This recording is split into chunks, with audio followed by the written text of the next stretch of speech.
Olá pessoal, boa tarde. Tudo bem com vocês? Sejam bem-vindos à nossa live sobre as doutrinas da graça, o chamado irresistível de Deus. Nós temos hoje um convidado muito especial, o pastor Madson Marinho, pastor da Igreja Reformada em Maragogi, Alagoas. Ele vai estar aqui conosco conversando sobre esse tema muito importante na teologia reformada, o chamado irresistível de Deus. Irei e vamos dar início à nossa conversa sobre esse tema importante na teologia reformada.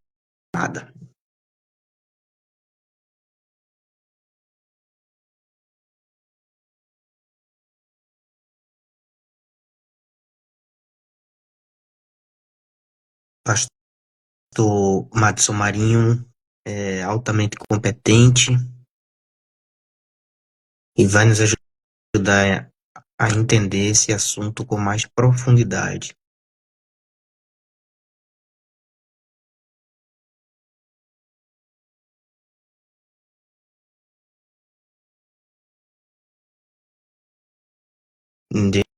Deixe então aqui convidá-lo.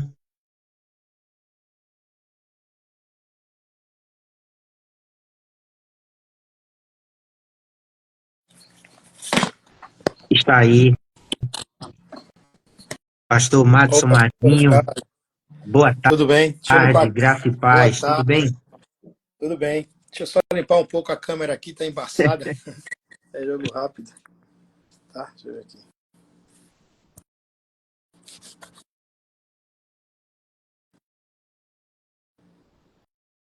Pastor Madson Então, tá Marinho, bem? da Igreja Reformada de Maragogi, Alagoas. Eu conheci Isso. em Recife, na época, no CTBAM-PE, Hum, quando eu estudava graduação em teologia. E o pastor Madson é uma bênção e ele vai nos ajudar a entender melhor, com mais profundidade, esse texto clássico da teologia reformada, podemos dizer assim. É um texto, porque o chamado é algo realmente profundo e gostaríamos então, depois das boas-vindas, pedir para o pastor Madson se apresentar, falar um pouco de si isso. e do seu trabalho, e depois nós vamos então dar início a uma série de perguntas e respostas e aqui e acolá implementando sobre esse tema que anunciamos desde a semana passada. Certo. Ok, pastor Ricardo Jorge, é um prazer estar revendo o irmão, né? Mais uma vez, assim, via aspecto virtual. Eu sou pastor, como você disse, aqui da Igreja Reformada em Maragogi, que sirvo a Deus aqui desde 2019 no pastorado. Sou casado com a irmã Elianai, tenho dois filhos, o Arthur, de 20 anos, o Thales, de 17 anos. E será um prazer hoje a gente ter esse bate-papo sobre o chamado irresistível de Deus, né? A gente às vezes observa que o lado arminiano, né, eles começam a citar textos e aí a gente fica pensando, será que tem esses versos mesmos arminianos, né, dentro da perspectiva arminiana? O que é que a palavra de Deus fala sobre isso? Então, estou aqui para ajudar os irmãos naquele que for necessário com a palavra do Senhor. Então, é um prazer ter esta live ao vivo com vocês. Realmente é um grande acontecimento estarmos, através dessa mídia social, Instagram, podendo conversar sobre um tema tão profundo, bíblico e urgente, porque há muitas compreensões esdrúxulas e nós precisamos voltar a Uhum. ter uma compreensão bíblica reformada deste assunto. Desde a semana passada eu anunciei, muitos jovens nas mídias sociais mandaram mensagem dizendo que estariam acompanhando, se não ao vivo, acompanhariam depois, porque essa live ficará gravada e as pessoas poderão assistir quando quiserem, puderem e onde estiverem. Então, essa é uma das maravilhas da tecnologia. Eu estou aqui na Alemanha, na cidade de Dresden, e o pastor Madison Marinho em Alagoas, Maragogi. Nós somos pastores, a nossa orientação é reformada calvinista, e nós vamos tratar desse tema de profunda envergadura na teologia da reforma. Vamos então começar. Vamos definir inicialmente o termo. Precisamos Certo? chegar a um conceito. O termo chamado ou vocação são sinônimos ou antagônicos, são bíblicos? Qual conceito a teologia reformada tem dado para o chamado? A princípio, eu queria dizer que, antes de fato, entrar na definição, né, destacar de que o intuito dessa minha fala não é no sentido de provocação, né, às outras pessoas, nem causar treta, né, para ter mais visibilidade na internet. Eu não gosto muito dessas coisas, né? Mas, assim, pegar aquele espírito que o Sínodo de Dort, né, no finalzinho, na conclusão, exortou os ministros e coministros do Evangelho de Cristo a se conduzirem, né, diante desse assunto da salvação do Senhor, com santo temor, com reverência diante de Deus, para lidar, né, com a doutrina, tanto nas escolas que ele ensinava, como na igreja, ter esta questão de procurar, né, ter o dever de procurar, eu diria, a glória do nome de Deus e a santidade de vida e a consolação de almas aflitas, né? Então, também evitar todas aquelas coisas de expressões que ultrapassam, né, o limite do conhecimento humano, a gente procurar se abster de querer entrar em filosofias e coisas humanas, mas ficar restritos nas Sagradas Escrituras, né? Não com coisas de sofismo, né, de filosofias, mas com a palavra de Deus e sem ter nada de querer caluniar ou zombar dessas questões aí, né? Porque a gente sabe que diante desse assunto existem muitos mitos, né? Por exemplo, do lado arminiano, eles dizem que isso é uma violência ao espírito do homem, né? Vai forçando o homem, seja a vocação ou chamado, né? Colocar como sinônimo aqui, fazer algo que o homem não queira. O homem não quer e Deus olha, força. Que Deus é esse, né? Também eles dizem que já Deus chama quem quer, então para que evangelizar? Isso desmotiva, não é isso? A evangelização, há pessoas que pensam nisso, né, que o chamado eficaz é irresistível da graça de Deus, desmotiva as pessoas para a evangelização. Ou então tendem a dizer que o homem é um robô. Se o homem não tem vontade própria, Deus viola a vontade dele e ele passa a ser um robô. Então, introduzindo, né, esse aspecto, eu diria que são mitos, ou como se dizem aí, né, espantalhos, né, concernente à fé reformada, né? Mas entrando agora, pastor Ricardo Jorge, na própria definição, né, do que é o termo, né, o chamado irresistível. A gente encontra outros nomes e termos relacionados, né? Mas qual seria então a ideia, né, a definição do que é o chamado irresistível de Deus, né? A ideia é que a salvação, ela está baseada, eu diria, na livre vontade de Deus. E desde que Deus é onipotente, né, ele tem todo o poder, nada tem mais poder do que ele, né? Então a sua graça, ela não pode ser resistida, né? Então ela não podendo ser resistida, isto ela não pode ser então rejeitada. Agora uma coisa que eu quero frisar é a palavra graça, né? É o favor imerecido, não é que o homem merecia ser salvo, né? Então a salvação é pela graça, somente pela graça, que nós ouvimos no latim, né? Sola gratia, né? E há muitos textos bíblicos que falam isso. Se você, por exemplo, pegar em Romanos capítulo 4, versículos 4 a 5, Romanos 4, versículo 4 a 5, você vai ver o texto, o apóstolo Paulo dizendo que, ora, aquele que faz qualquer obra, não lhe é imputado o galardão segundo a graça, mas segundo a dívida. Mas aquele que não pratica, mas crê, veja, mas crê, naquele que justifica o ímpio, a sua fé lhe é imputada, né? A fé é creditada. Logizetai é a palavra grega aqui, que traz a ideia de creditar, atribuir um título, mérito a alguém, e no caso aqui seria a justiça, né? A justiça de Deus creditada ao homem. Então esse chamado é irresistível, né? Ela está baseada na livre vontade de Deus, na sua onipotência, e é realizada pela sua graça. O homem, ele não pode resistir este chamado de Deus. É nesse sentido aí. Então, do ponto de vista etimológico, o termo chamado ou vocação são sinônimos, não antagônicos, e que está baseado na livre vontade de Deus em chamar para si aqueles quem ele quis desde a eternidade. É muito importante olhar nessa perspectiva, porque realmente é algo que vem de Deus a nós e realmente é libertador olhar por esse ângulo, que é realmente aquilo que as Escrituras nos ensina, como o Senhor destacou Romanos 4.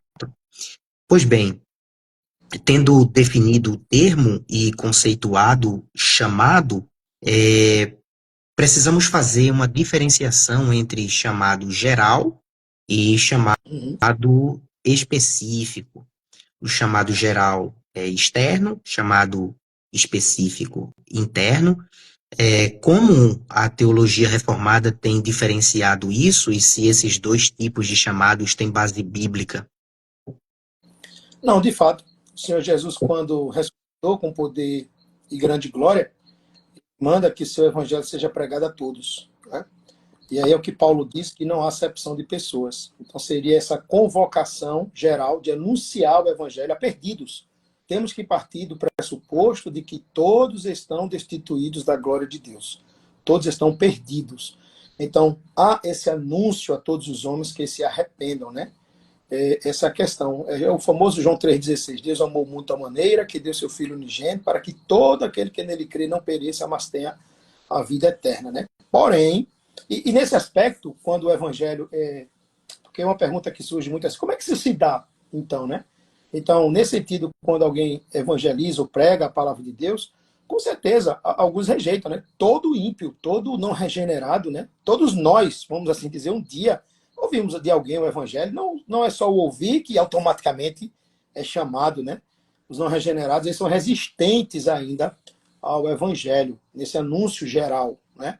Mas aí existe o chamado interior, né? O chamado eficaz, que é aquele dia em que o Espírito Santo, né, ele vai operar de forma mais profunda no nosso ser, né? A gente usa a expressão aqui no âmago da nossa alma. E aí o que é que ele vai fazer? Ele vai mudar essa disposição, essas vontades, essas afeições, né? Ou seja, passamos a ter agora, eu diria, nesse chamado interno, né, específico, não uma vontade de rejeitar mais o evangelho, mas de ter, né, a fé não, a vontade, né, em seguir a Cristo. Aí é uma transformação de dentro para fora de forma amorosa.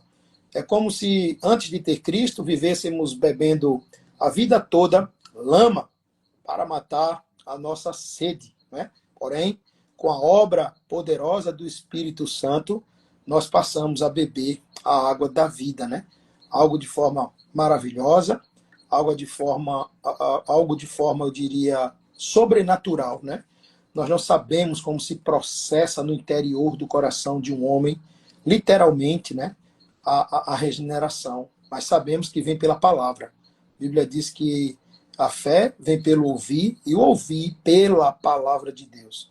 Então, ao ouvir a palavra de Deus, né, o ímpio, ele pode ser convertido se o Espírito Santo operar profundamente no seu coração. É nesse sentido aí.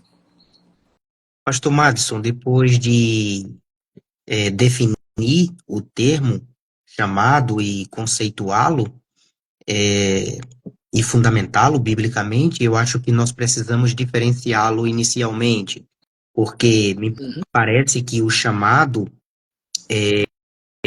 biblicamente, ele aparece no sentido salvacional, que é este que nos interessa hoje, mas também no sentido ministerial. Sim. E o chamado ou vocação, que são termos sinônimos, como já foi aqui excelentemente explicado, por exemplo, primeira carta de Paulo aos Coríntios, capítulo 1, no versículo 2, diz que nós somos chamados à santidade. No versículo 9, que nós somos chamados à comunhão. No versículo 30, que nós somos chamados ao serviço. Então, há esse chamado numa perspectiva ministerial. Nós somos chamados também a, ao serviço, seja no ministério ou na missão. Então, eu queria que o senhor fizesse essa diferenciação. O que é o chamado no sentido salvacional e o chamado no sentido ministerial? Uhum. Eu dei uma palavra, né, sobre a questão do como isso se dá na operação do Espírito Santo, me referindo ao chamado para a salvação, né, aqueles que se arrependem de seus pecados e creem em Jesus Cristo. Porém, agora a gente tem, vamos dizer assim, outro aspecto, né, vocacional para aqueles que são salvos, né? Eu acredito que seja essa a sua pergunta, que está dentro da área ministerial, né? Às vezes, quando nós falamos de ministério, nós pensamos só nos ofícios, né? Aqueles ofícios de para o ministério da palavra, que é o pastor, né? Ministro da palavra dos sacramentos, ou para o presbiterato, né? Aqueles que são chamados para a supervisão do rebanho, da igreja, do ensino também, né? Do magistério na igreja do Senhor, ou o ministério da caridade e da misericórdia, que é o, o ministério Diaconato. diaconato, o diaconato. Então, esses ofícios, claro, Deus que dá essa vocação interna, né? Eles almejam o ofício, né? Outros, o episcopado, que Paulo fala a Timóteo, né? Aquele que almeja o episcopado, excelente obra deseja, isso vem primeiro do interior. E isso é um assunto que é estudado na matéria em seminário de hiperetologia, é mais ou menos assim, né? Vem de hiperetos, né? Hiperetes, do grego, que é a ideia de ministro, ministério. Então a ideia é o seguinte, que aqueles que se sentem chamados, vocacionados internamente pelo Senhor, é uma bênção, não é pecado. Paulo coloca isso aí, não é pecado almejar o ofício e a vocação, né? Porém, eu gostaria de pontuar que esta vocação e este chamado que o indivíduo tem, ele é subjetivo, né? Ninguém vai tirar o coração dele para levar para o laboratório e dizer, comprovei agora que ele tem um chamado para pastor, que ele tem um chamado para presbítero, que ele tem um chamado para diácono. Não é isso que vão fazer. Porém, nós vemos que tem a participação do corpo de Cristo, que é a igreja, né? E a igreja, ela é dotada do Espírito Santo de Deus. Então, observe que em todo o Novo Testamento, não é um homem que gosta de outro assim, diz, você é meu amigo e você agora vai ser um pastor, vem cá. Ou então, um pastor que gostou muito do diácono, né, que foi numa pizzaria e o rapaz pagou muita pizza para ele, disse, rapaz, você tem vocação para ser diácono, então vou lhe ordenar diácono. Não, não é algo assim de homem para homem, é algo que nasce no coração do homem, colocado pelo Espírito Santo, né, a capacidade, os talentos que o homem tem para o ofício e ministério, mas que a igreja do Senhor precisa aprovar. Veja que em todo o Novo Testamento você vai ver muito a palavrinha chamada eleição para os ofícios, né? Eu não uso a palavra cargo. Cargo é uma palavra muito ligada para empresa, essas coisas, mas ofício, né? De que a pessoa tem um chamado, mas é eleito pela igreja, é eleita. É eleita para ser um pastor, é eleita para ser um presbítero, é eleita para ser um diácono. Você vê em Atos capítulo 6 que os apóstolos promovem a eleição da direção, né? Vejam o homem cheio do Espírito Santo e escolhei, pois, dentre vós. Escolhei. Por que isso?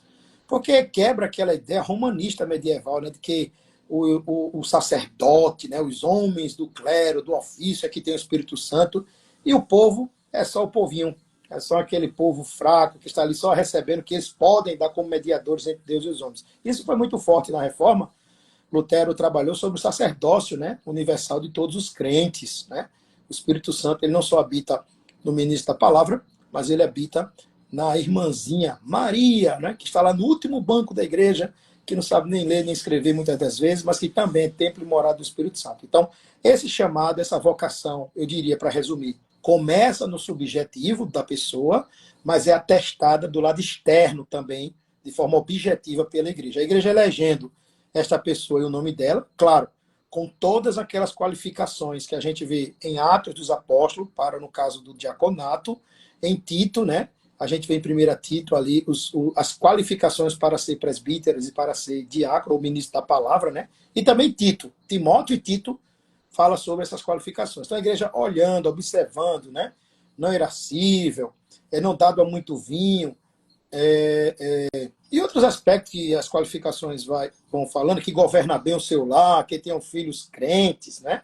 Sejam criados na disciplina do Senhor, sejam maridos de uma só mulher, homem cheio do Espírito Santo. Atos vai falar sobre o capítulo 6 de Atos, sobre essa questão. Então, esses indicativos vai nortear a igreja para ver essa vocação que acontece naquele que já foi salvo, né? Foi regenerado, que possa servir no corpo de Cristo. Mas a figura que Paulo usa em Coríntios 12, se você for ler, né, Coríntios 12, Coríntios 13, até Coríntios 14, né, e também Romanos, Paulo vai falar muito dos dons ministeriais, né, e Efésios também, capítulo 4, ele vai falar sobre também os dons ministeriais. Então, isso está dentro da vocação para servir a igreja no ofício. Isso não significa dizer que cada membro não tem o seu ofício. Por exemplo, na igreja onde eu faço parte, tem membros que têm dons que eu não tenho.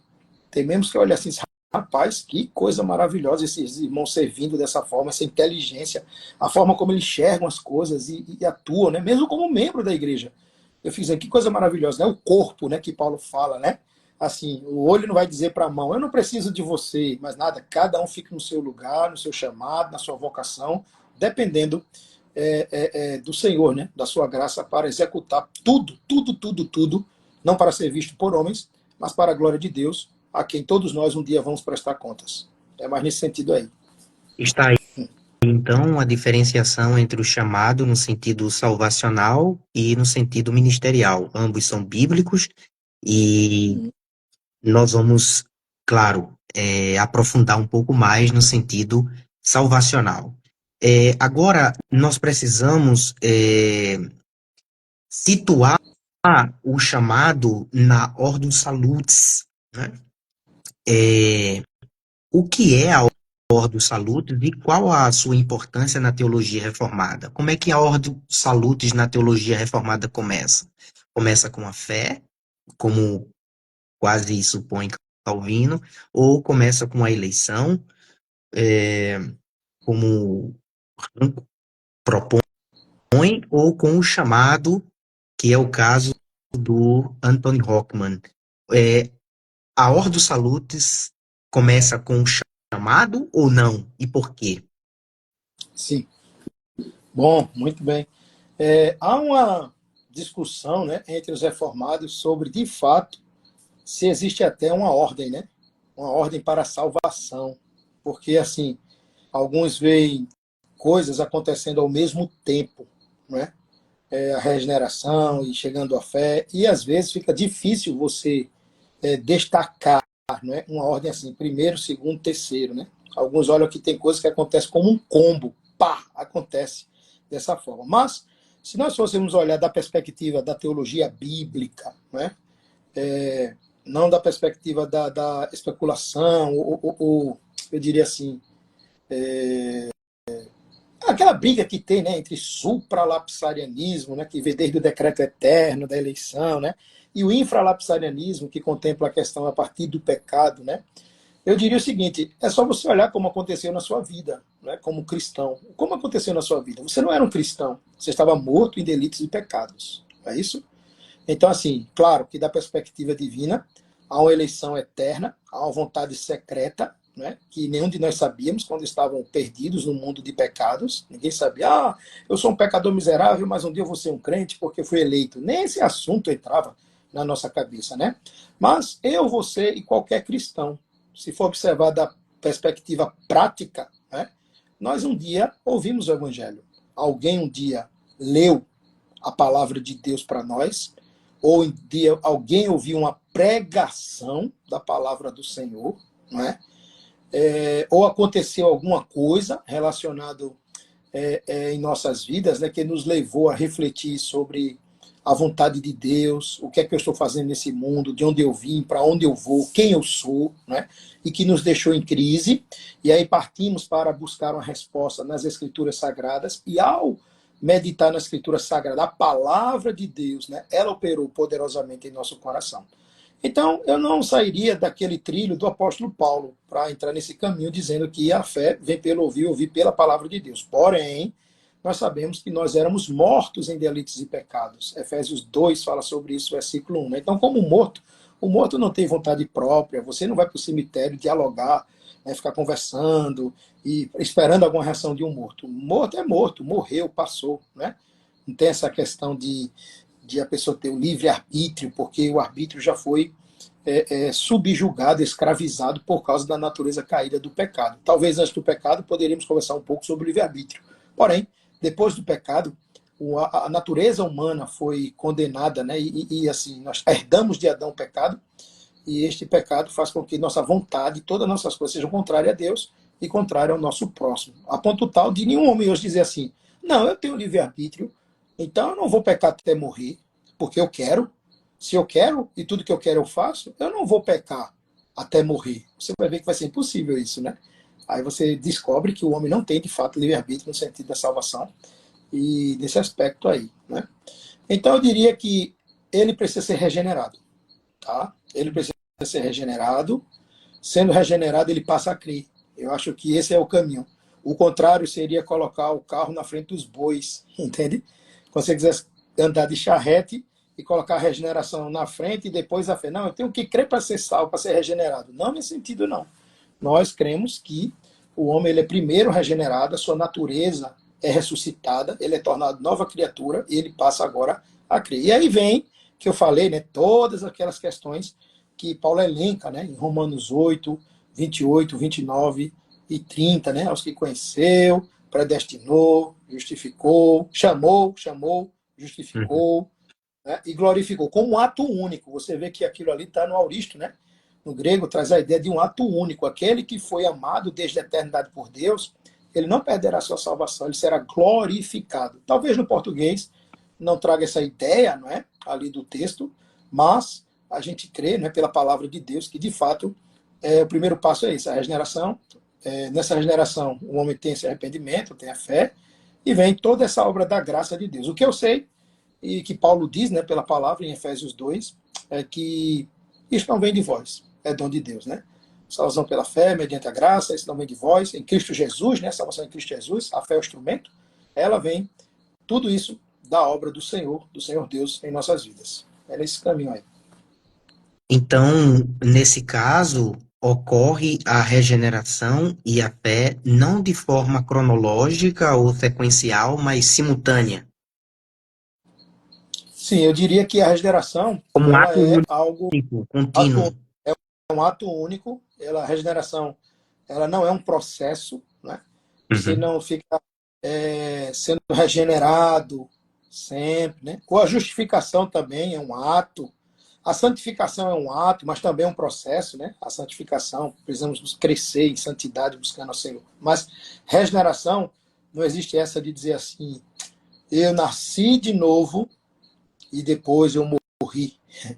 E agora eu preciso nascer de novo, aceitando Cristo. Eu morri. É como aquela historinha, né, que contam que Deus escreveu o nome da pessoa no livro da vida. Não sei se você já ouviu essa, pastor Jorge.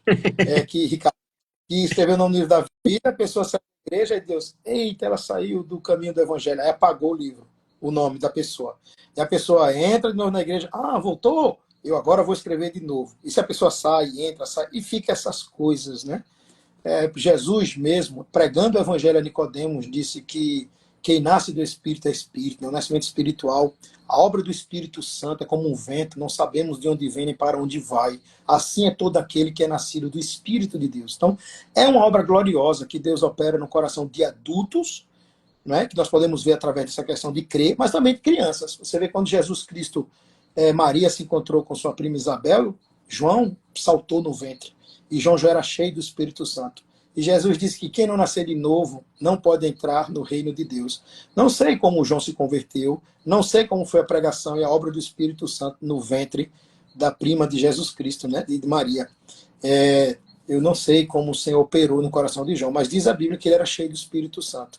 Então, seja adultos, seja crianças, todos precisam nascer de novo, porque todos estão destituídos da glória de Deus. E Paulo diz que todos pecaram, né? Quando nós olhamos ali na arca de Noé, nós vemos que Noé pregou o evangelho. E muitos não quiseram crer, né? O pregoeiro da justiça. E muitos não, só zombavam. Velho burro, que vai chover que nada, que velho besta. Até o dia que o Senhor mandou Noé entrar na arca. Mas o Senhor não disse a Noé, entra na arca com os animais, mas também pega as criancinhas deles, né? Será que não tinha nenhum bebê no dia do dilúvio? Não é isso? Pega ali os bebês, a criancinha, e bota também na arca com chimpanzé, com girafa, com um casal de animais, porque afinal de contas elas são inocentes. A doutrina de que a criança é inocente, ela vem do romanismo, pelagianismo, não vem das escrituras sagradas, né? Então nós cremos que ninguém entrará no reino de Deus se não nascer de novo. Agora, como se processa isso? É como um vento que Jesus vai dizer, né? Não sabe de onde vem, nem para onde vai. Assim é todo aquele que é nascido do Espírito, seja adulto, seja criança. O Senhor salvará todos, né? A salvação não é só para a fase da razão, de 12 anos para frente. É quando é bebezinho. Agora, como o Senhor faz, é um mistério que a mente humana jamais vai saber. Mas cremos porque a Bíblia... Então, como teólogos, vamos sentar e escrever uma Ordo Salutis. Nós vamos começar com a eleição ou com o chamado? Então, é um A assunto gente difícil, começa né? na eternidade ou no tempo? Então, há teólogos que tratam da predestinação, né? Aos que de Uhum. antemão começam na eternidade e depois vêm para o tempo, né? Através da regeneração, e depois termina na eternidade. Se você vê o texto de Romanos, né? Que eu citei agora há pouco, aqui atrás, Romanos 8, 28 em diante, o irmão vai perceber que aos que de antemão conheceu. A palavra conhecer ali no grego não é no sentido intelectual, né? Deus, agora eu sei quem é Jorge, quem é Ricardo Jorge, o pastor Ricardo Jorge, e eu vou salvá-lo porque eu conheço ele. A palavra ali está no sentido de intimidade, de comunhão. É a mesma palavra hebraica, né? Iadá, né? Do capítulo, deixa eu me lembrar aqui, capítulo 4 de Gênesis, quando diz assim, conheceu Adão a Eva e nasceu seu filho, né? Então, veja, conheceu ali, né? Prazer, Eva, tudo bem? É a ideia do ato sexual mesmo, aquela intimidade, né? Um Física, sentido íntimo, né? íntimo, íntimo. Então, Uhum. esse amor de Deus eternal, né? Esse plano eternal que o Senhor Deus planejou e é o melhor de todos, né? Nós não temos nenhum plano melhor do que esse, porque senão nós seríamos melhor do que Deus. Vem desde a eternidade, né? Com certeza. Essa seria a eleição, vamos colocar aqui esse aspecto, né, da eleição. Então, quando entra na linha do tempo, a gente vai ver esse aspecto de regeneração, né, de arrependimento e fé, de justificação, de santificação e, por fim, lá, a glorificação, onde estaremos eternamente com o Senhor, com o nosso corpo transformado, né, revestido da imortalidade. Aquilo que é mortal será revestido da imortalidade, né? Mas assim, entre esse mesmo no tempo, ainda tem alguns que, não, esse vem primeiro, vem depois, tá bom. Mas, de fato, lá em Apocalipse diz que o Cordeiro foi morto antes da fundação do mundo, né? Então, o pacto eterno, o pacto do Senhor redentivo, né? Vem desde a eternidade, é um pacto trinitariano, né? De Deus enviar seu Filho, e o Pai e o Filho enviar o Espírito Santo para selar aqueles que são salvos, né? Com a promessa da redenção, até aquele dia. Por isso que hoje na terra, o Espírito e a noiva dizem a Cristo, vem, vem, Maranata, porque nós estamos ainda também preparados, né, pelo Espírito Santo para ser apresentado como noiva gloriosa. Agora, esse plano não foi assim como as pessoas dizem, eita, Adão pecou, caiu, e agora? Vamos preparar agora um plano B, vamos agora traçar um novo plano para a humanidade. Não. Deus é o Senhor da história, Deus é soberano, Deus escreveu o script da história, e esse plano que existe, segundo Agostinho, é o melhor que tem, porque se não fosse esse plano, você e eu teríamos um plano melhor do que Deus? Não teríamos, né? Então foi esse plano de salvação que vem da eternidade, irrompendo no tempo, né? O verbo se fez carne. Esse texto é bonito em João 1,14, né? o Filho de Deus eterno, vem buscar e salvar o que se havia perdido. Então é um plano eterno, claro. Agora, assim, quando nós entramos para confabular, discutir como foi na eternidade, aí é uma coisa que é meio que difícil, né? E aí tem essas brigas entre supralapsarianismo, infralapsarianismo, né? Que diz assim, não, vamos pegar a partir da queda das escrituras e vamos fazer uma teologia montada a partir daqui, né? O que é da eternidade, a gente sabe o que houve, mas como foi na eternidade, isso é meio que complicado, né? Chega a pontos que a gente fica assim, ó, com a mão na boca, sem poder dizer exatamente, passo a passo, detalhe a detalhe, né? Porque aparenta, às vezes, que uma coisa vem primeiro, outra vem depois, né? Mas, biblicamente, nós temos Deus chamando, né, as pessoas ao arrependimento, as pessoas respondendo, mas e quando elas respondem com fé e arrependimento na obra de Cristo. É isso aí. Como a Trindade está envolvida no chamado salvacional? O chamado é uma obra conjunta das três pessoas da Trindade. O Pai é o originador do chamado. Nós vimos isso em 1 Coríntios, capítulo 1, versículo 9. O Filho convida pessoalmente os pecadores a virem a Ele. Mateus, capítulo 11, versículo 28. O Espírito Santo aplica eficazmente o chamado pela palavra de Deus. João, capítulo 15, versículo 26. Essa cooperação trinitária garante a eficácia e a chamada da convocação divina? Como a Trindade está envolvida no nosso chamado? O Pai chama, o Filho é a mensagem e o Espírito Santo aplica essa mensagem. Deus, o homem,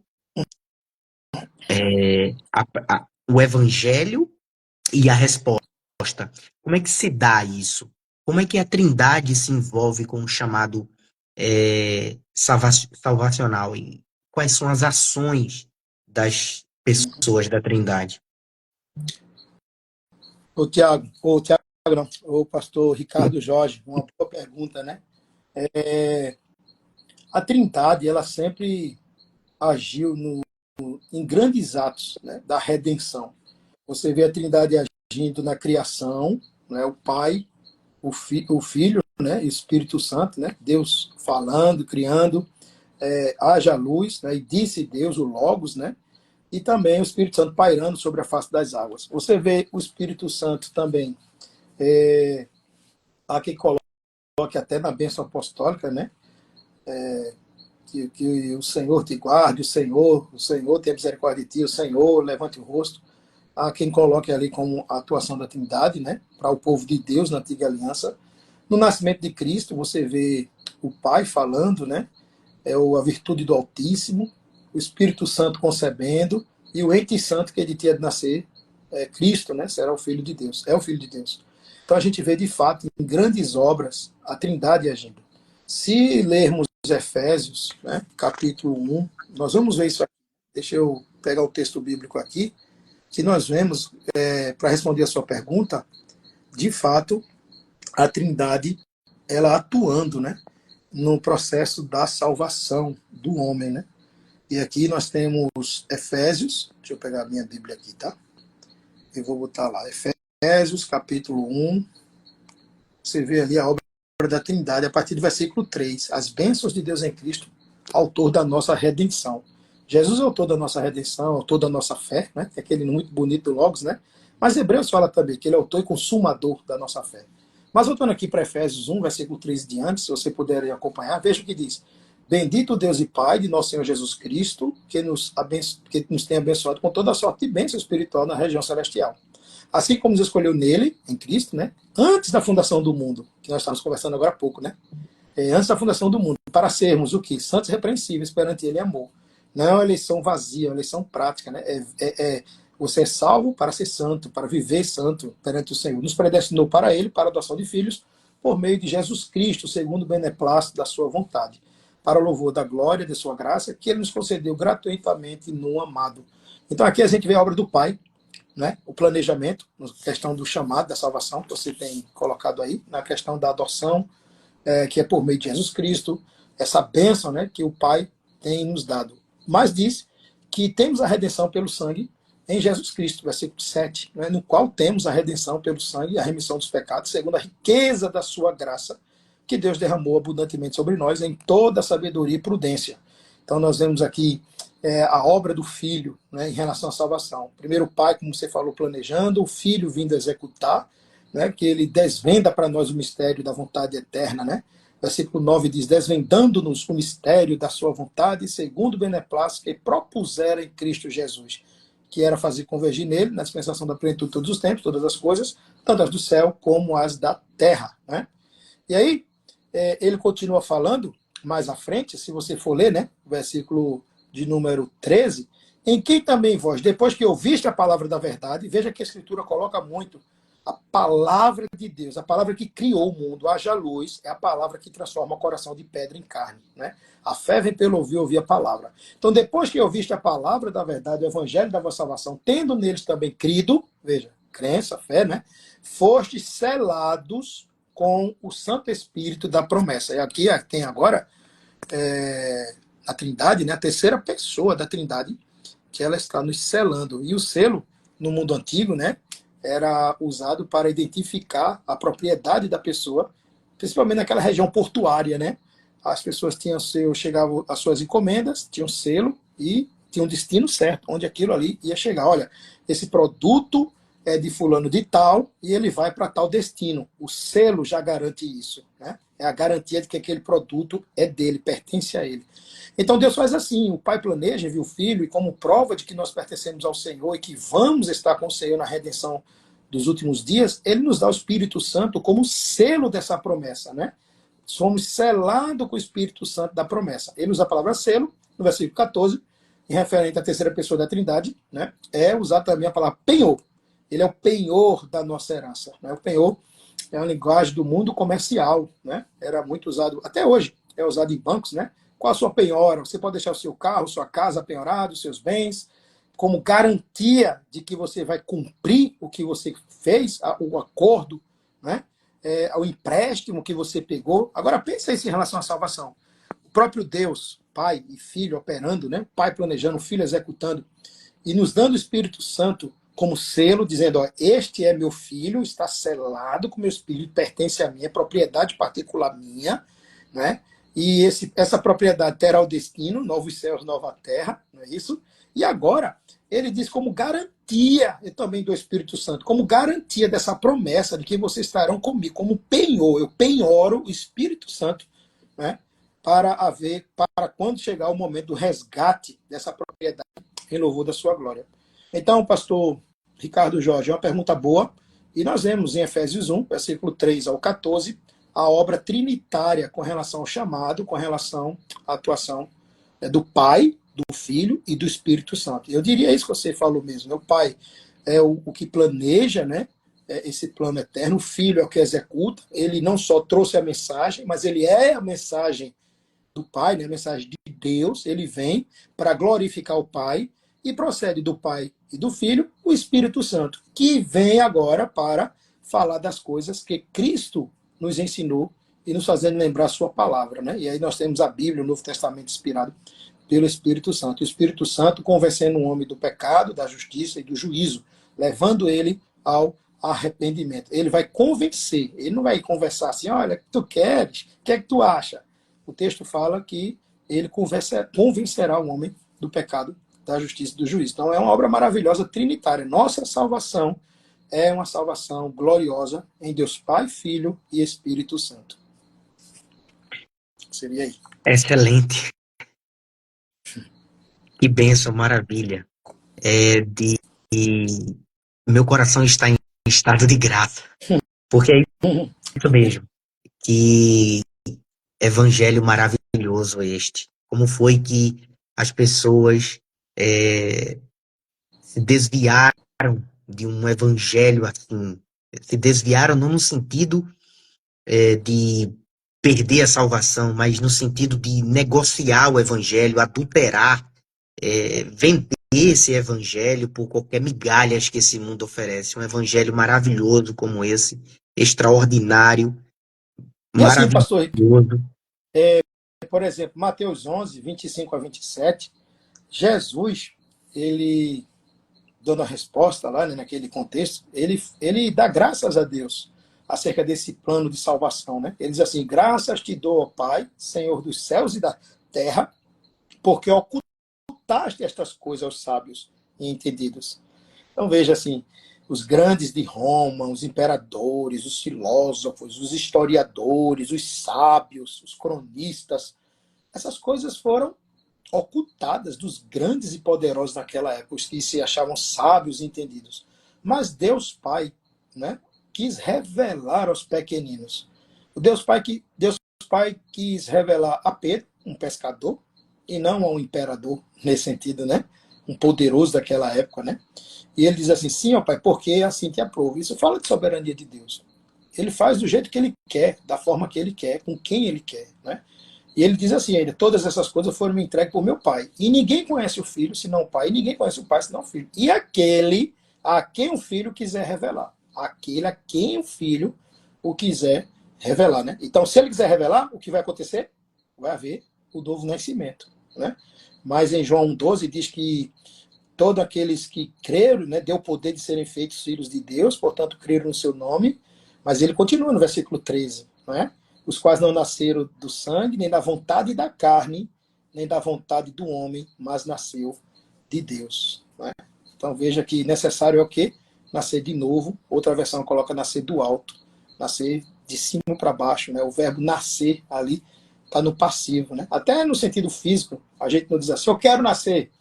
Nós nascemos, simplesmente nascemos, né? Viemos ao mundo através de outros, né? Então, o novo nascimento é uma obra da graça de Deus no coração do pecador, em que ele não move uma palha para a sua própria salvação. Mas tudo foi feito, né? Não confiamos na nossa obra, mas na obra perfeita do Senhor Jesus Cristo, que morreu na cruz do Calvário. Por isso que ele chama todos a se arrependerem dos seus pecados, né? E responderem com fé a esta verdade das boas novas do Evangelho. Isso é maravilhoso.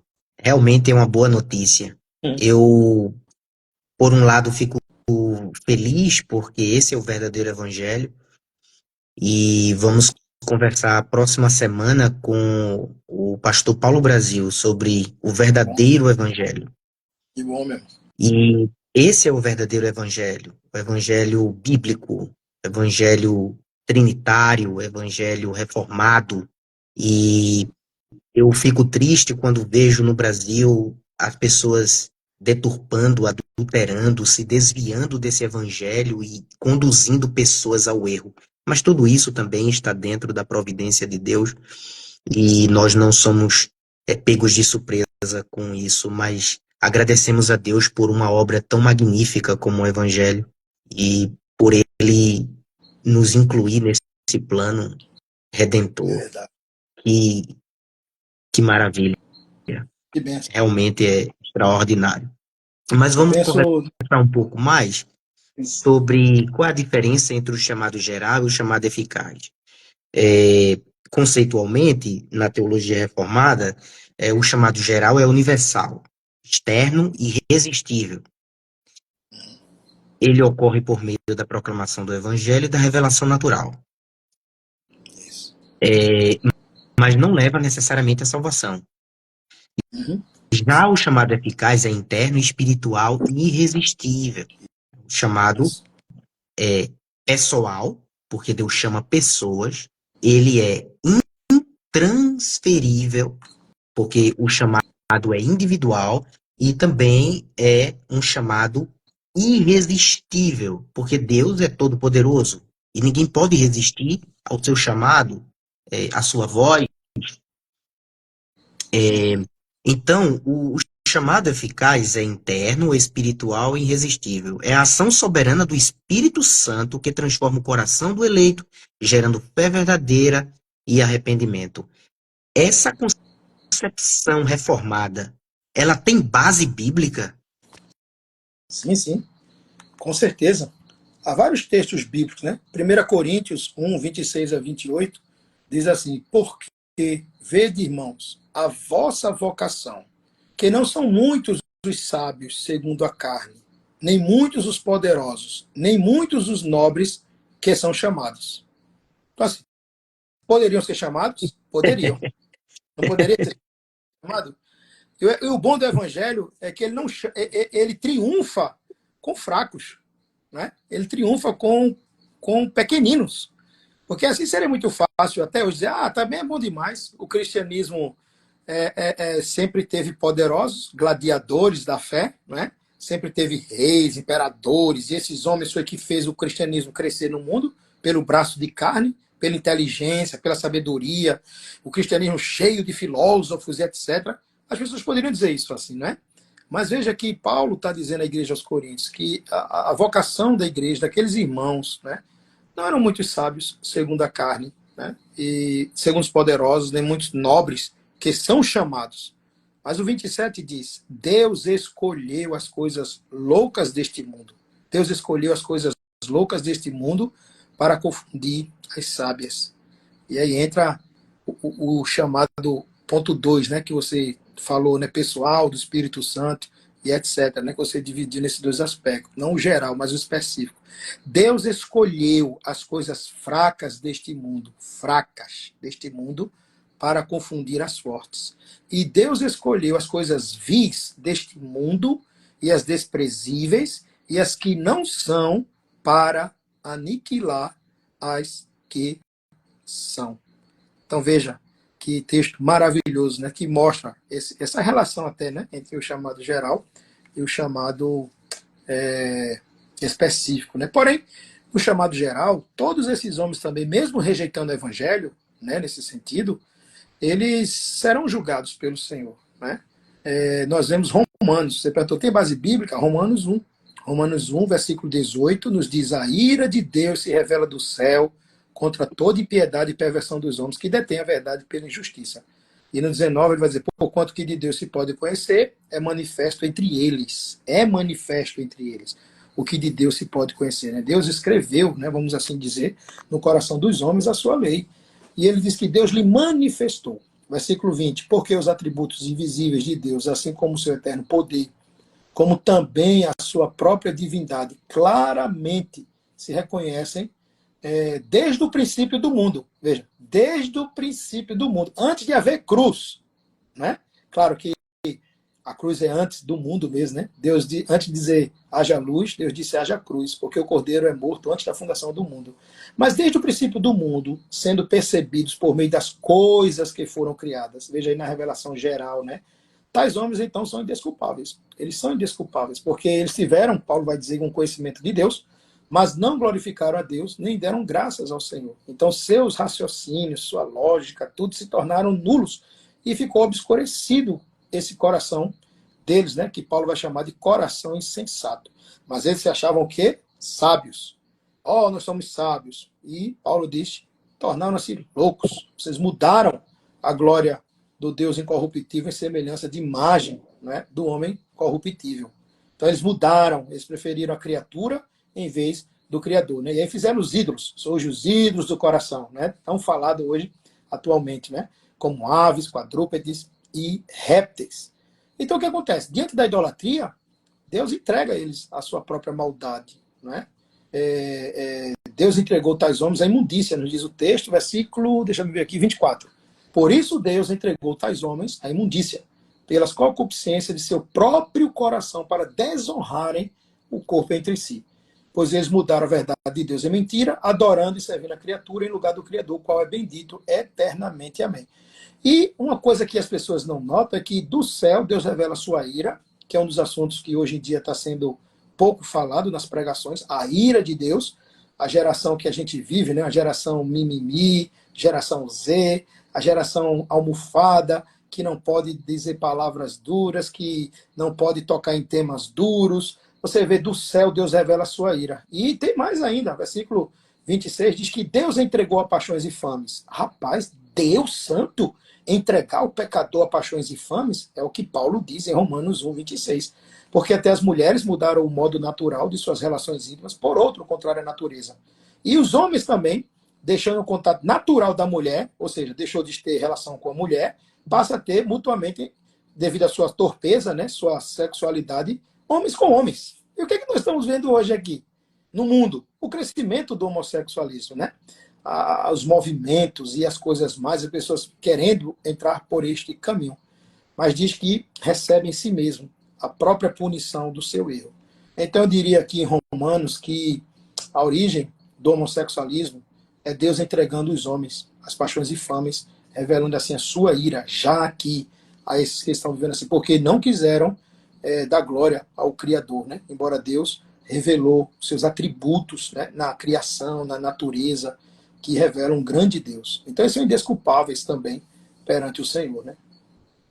Deus se revela na criação, os homens rejeitam essa revelação, então Deus entrega esses homens à imundícia e a Isso. desonrarem os seus corpos e a devassidão.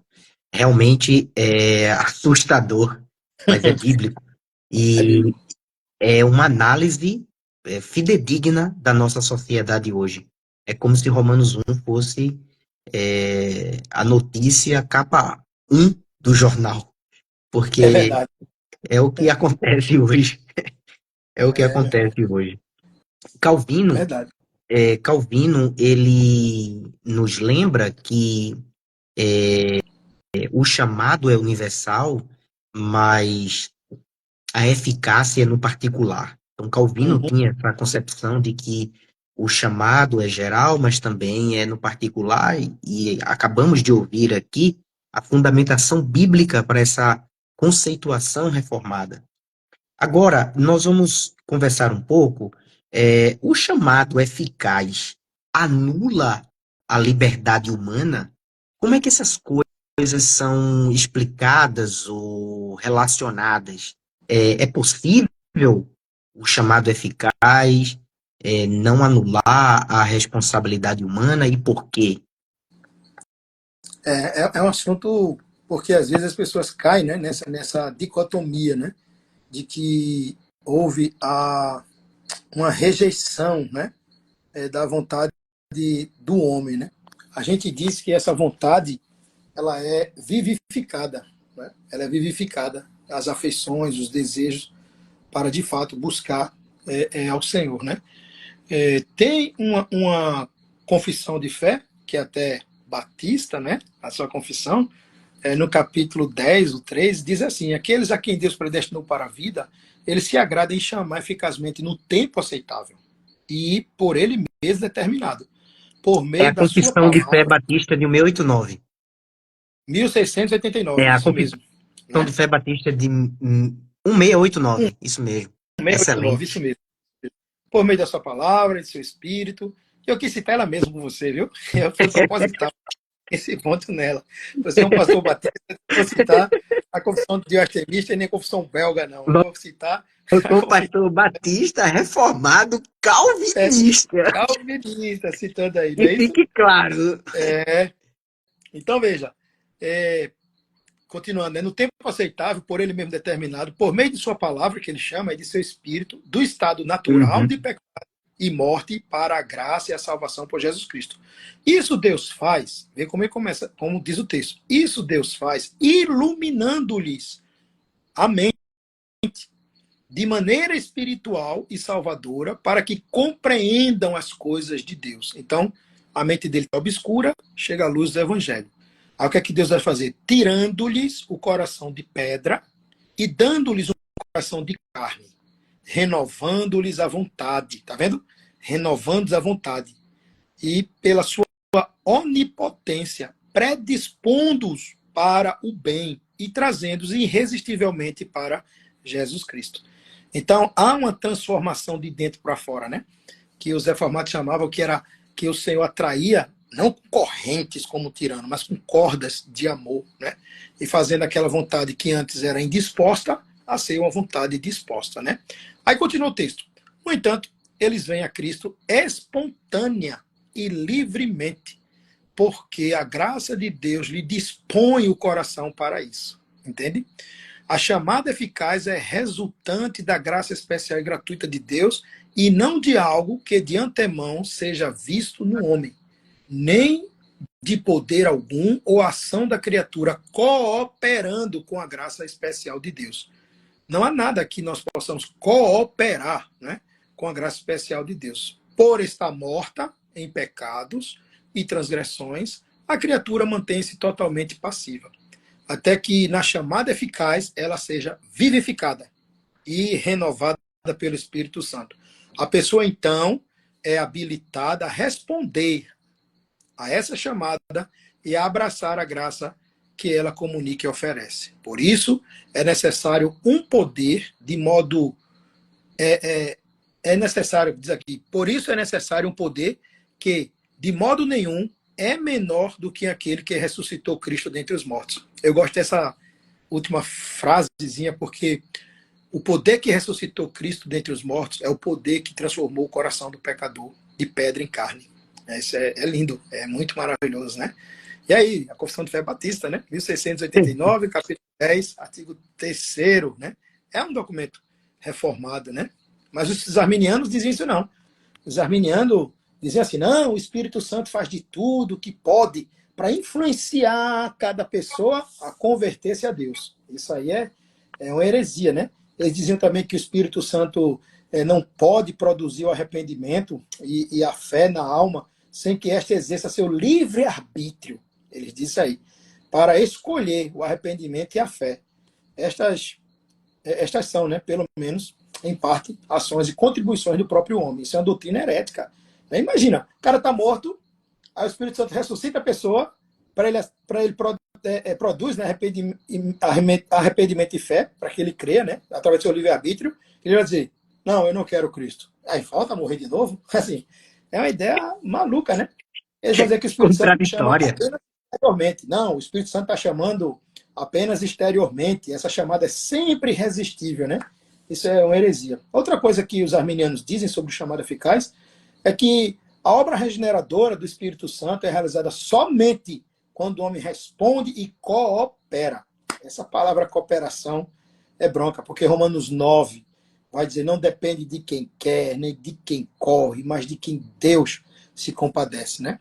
E a doutrina herética deles é que o Espírito Santo outorga a regeneração em resposta à fé. A regeneração precede, nesse caso, aí, né, a fé, né? Precedendo a regeneração. É umas coisas bem doidas, né? Que eles chamam de graça preveniente, né? Que essa graça é que vai restaurar o livre-arbítrio dos homens para que eles possam, assim, responder sim ou não ao Evangelho, né? Por fato da morte de Cristo estar sendo apresentadas a eles. Mas isso é algo antibíblico, né? Não há nada nas Escrituras, nem nas confissões históricas da Igreja, tal ensino que possa, assim, mostrar, né, que uma pessoa passa a ter uma nova condição sem ser regenerada. Sem ser regenerada. O arminianismo, que, assim, é, é uma heresia, eles confundem a causa com a consequência, causa com o E, efeito. E é muito interessante a gente perceber isso, que Deus, ele não chama aqueles que ele previu que iria crer. Deus chama sim, aqueles que ele quis. E, isso. portanto, Deus coloca fé, porque a fé é um dom de Deus, no coração daquele que é chamado. E ele responde esse chamado de forma eficaz. O chamado eficaz não coage o ser humano, mas transforma a sua disposição interior. Isso. Deus, pelo Espírito, inclina a vontade do pecador de modo que ele responda livremente, mas irresistivelmente ao Evangelho. Verdade. A Verdade. liberdade é restaurada na conversão, pois o pecador, antes escravizado pelo pecado, passa agora a querer e a escolher o bem. Ou seja, é somente quando ocorre a regeneração e simultaneamente a fé é que o pecador agora ele é livre para escolher não pecar. Porque Isso. aquele que nasceu de novo, ele tem a capacidade de escolher não pecar. É essa a questão. Então, então o engodo do livre-arbítrio, né, que é, livre-arbítrio é uma contradição de termos, isso é uma coisa filosófica, não é bíblica. E muitas pessoas têm ido para o inferno acreditando no livre-arbítrio. E É. isso é um problema sério. Inclusive, pastor Ricardo, é, Em toda esse emaranhado dessa construção arminiana, você vai ver que, em última instância, as coisas dependem da vontade do homem. Se você montar e ler todo o material arminiano, as obras de Arminio, o que for, e a argumentação deles, você vai ver que, em última instância, dependerá sempre da vontade do homem, né? Então, assim, esta graça, que eles chamam, né, de graça preveniente, ela não contempla até a escravidão do pecador em relação a Satanás. Eu tenho um livre-arbítrio, eu posso querer. Veja que isso é um querer na esfera entre a subjetividade do sujeito, não é? Entre a minha vontade, eu me torno livre porque eu quero. Bom, mas eles pensam assim, eu me torno livre porque eu quero seguir a Cristo. Tá, mas como eu consigo querer, né, pelo meu querer, pela minha vontade, me tornar livre da escravidão de Satanás, né, dos principados e potestades? Pois essa possibilidade é dada ao homem, sendo ele ainda escravo do diabo. Eu posso escolher Deus, tá? Você. E como fica a sua escravidão, não só ao pecado, mas em relação a Satanás? Como é que vocês se livram disso também? Porque a escravidão é mais ampla. Ela envolve não só o coração do pecador, mas envolve também a escravidão do mundo e do diabo, né? São nós três inimigos declarados: a carne, o mundo e o diabo. O Catecismo de Heidelberg vai falar muito sobre esta questão, né? Isso é Então é interessante. Efésios 2 também, né? Efésios Efésios 2. capítulo 2 diz que nós estamos escravos, né, da natureza corrompida, caída, que é a carne, e que também nós somos seduzidos por esse mundo e nós somos escravizados por Satanás. Então, nascemos biologicamente vivos, espiritualmente mortos e diabolicamente escravizados. E se Deus não tiver misericórdia, invadir a nossa existência e mudar o nosso coração de pedra em carne, nós nunca responderíamos à mensagem do Evangelho com fé. Isso é uma questão que me parece clara como a luz do dia. Eu não sei como os arminianos têm tanto ódio contra isso, porque essa doutrina glorifica a Deus e humilha o homem. É assim, e no final das contas, os arminianos, eles sentem ódio de Deus. E outra explicação teríamos, porque do lado de cá, nós estamos querendo mostrar que Deus é soberano, Ele é maravilhoso. Ele ofereceu sua misericórdia e do lado de lá, os arminianos estão gritando que é o homem que tem vontade, que a vontade do homem prevalece. Então, assim, é complexo isso, ou não? Sim, porque veja, se nós fôssemos perguntar a eles, né? Você tem um livre-arbítrio, para quê? Ele vai dizer para sim ou não. Então eu poderia perguntar o que faz ele rejeitar? O que é que faz rejeitar o evangelho? O que é que eles vão dizer? É o livre-arbítrio do homem que vai rejeitar, né? Então veja, essa graça que eles chamam de graça preveniente, né? Ressuscitou o livre-arbítrio imundo deles para eles negarem. Que graça é essa? É graça barata, né? É graça que não tem graça. Então, se eles rejeitam pelo livre-arbítrio, que foi assim, recebeu uma graça preveniente, né? Mas para rejeitar, que graça é essa que age para dizer não à oferta do Evangelho do Senhor Jesus Cristo, né? Então, aí nós cremos que é o chamado eficaz mesmo, né? Não depende da vontade do homem, não depende de quem quer, né? Os canos de Dort, no artigo 10, pastor Ricardo, diz assim: por que outros que são chamados não vêm? Por quê? São chamados, mas não vêm. Artigo 10 diz assim: outros que são chamados pelo ministério do Evangelho vêm e são convertidos. Não se deve atribuir isso ao homem, como se ele, por causa do seu livre-arbítrio, fosse superior àqueles que receberam graça igual ou suficiente para a fé ou conversão, como afirma a arrogante heresia de Pelágio. Deve-se atribuir isso a Deus, pois foi ele quem escolheu os seus em Cristo desde a eternidade, tá vendo? E o chama eficazmente no tempo, concedendo-lhe a fé e o arrependimento. Livra-os do poder das trevas e o transfere para o reino do seu Filho. Tudo isso ele faz para que eles possam declarar os maravilhosos feitos daquele que o chamou das trevas para a sua maravilhosa luz, né? E continua aqui: para que, não se glorie em si mesmo, mas no Senhor, segundo o testemunho dos apóstolos em diversas partes da Escritura. Porque outros que são chamados vêm. Essa é a frase. Eu disse no início, não vem, né? A ideia é, eu errei, é porque outros que são chamados vêm, né?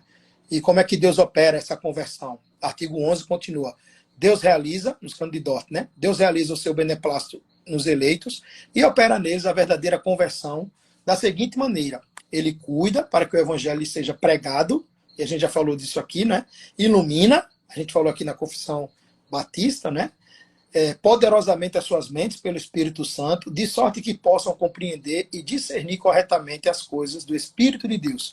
Pela operação eficaz do mesmo Espírito regenerador, ele também penetra até os recantos mais íntimos do homem, abre os corações fechados e abranda os endurecidos, circunda o que era incircunciso e infunde novas qualidades na vontade, faz viver a vontade outrora morta e que era má, converte em boa, a indisposta em solícita, a rebelde, no caso aqui a vontade, em obediente.